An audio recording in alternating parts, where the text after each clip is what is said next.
White Lady sa gubat ng Sierra Madre. Sa isang malayong bayan na napapaligiran ng mga mataas na bundok at makapal na kagubatan, may isang misteryosong lugar na tinatawag na gubat ng Sierra Madre. Ang gubat ay kilala hindi lamang dahil sa kanyang kamanghamanghang tanawin kundi pati na rin sa mga alamat at kwentong pang-engkanto na umiikot dito. Isa sa pinakakilalang kwento ay ang tungkol sa White Lady, isang espiritong nagsisilbing simbolo ng paghihiganti at kalungkutan. Noong unang panahon, may isang magandang dalagang nanirahan sa bayan na kilala bilang si Maria. Siya ay kilala sa kanyang maputi at makinis na kutis, mahaba at maalon na buhok, at ang kanyang mapagmahal na puso. Si Maria ay inibig ng maraming kabataan sa kanilang bayan, ngunit siya ay lubos na umibig kay Juan, isang simpleng mangingisda na kilala sa kanyang kabutihan at katapatan.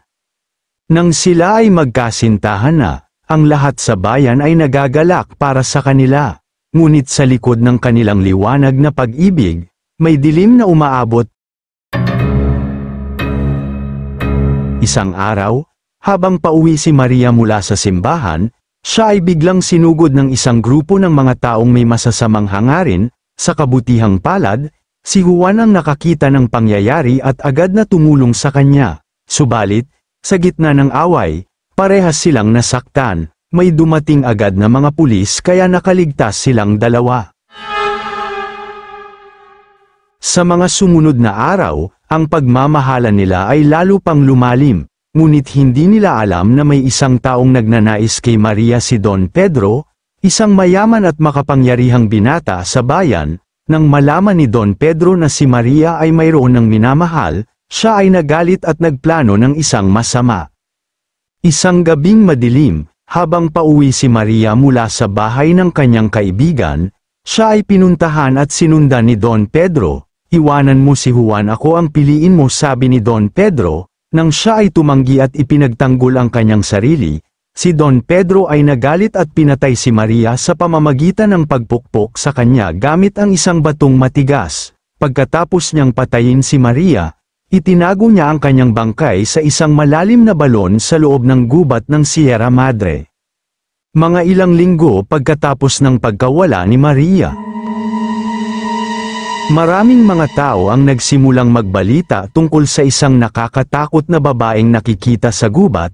Sinasabing siya ay nakasuot ng puting damit, may mahabang buhok, at laging umiiyak. Minsan, may mga taong nagsasabi na naririnig nila ang kanyang malungkot na awit, na parang hinaing ng isang pusong nasaktan. Ang mga mangangaso at mga tagapaglakbay sa gubat ay natatakot na dumaraan sa lugar kung saan siya madalas makita. May mga ulat na kapag ikaw ay nakakasalubong sa White Lady, siya ay biglang magiging transparent at maaaring makita mo ang kanyang mukha na puno ng galit at lungkot. Ang iba pa na may sinasabing siya ay humihingi ng tulong upang matulungan siyang makamtan ang hustisya para sa kanyang trahedya. Sa loob ng mga taon, ang kwento ng White Lady ay naging bahagi na ng kultura ng bayan. Ang mga matatanda ay nagbibigay babala sa mga kabataan na huwag mag-iisa sa gubat, lalo na sa gabing madilim, sapagkat si White Lady ay maaaring lumabas at magdala ng kasamaan. Isang araw, may isang binata na nagngangalang Andres na maglalakbay sa bundok Sierra Madre. Si Andres ay kilala sa kanyang katapangan at katalinuhan. Nang marinig niya ang kwento ng White Lady, siya ay nagdesisyon na subukan ang kanyang lakas at harapin ang espiritu.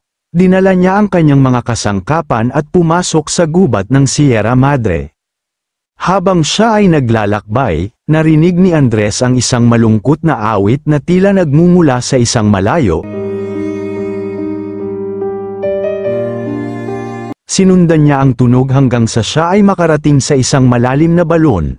Doon, nakita niya ang isang babaeng nakasuot ng puting damit na nakatayo sa tabi ng balon. Ang kanyang mukha ay puno ng luha, at ang kanyang mga mata ay parang naghihintay ng isang sagot.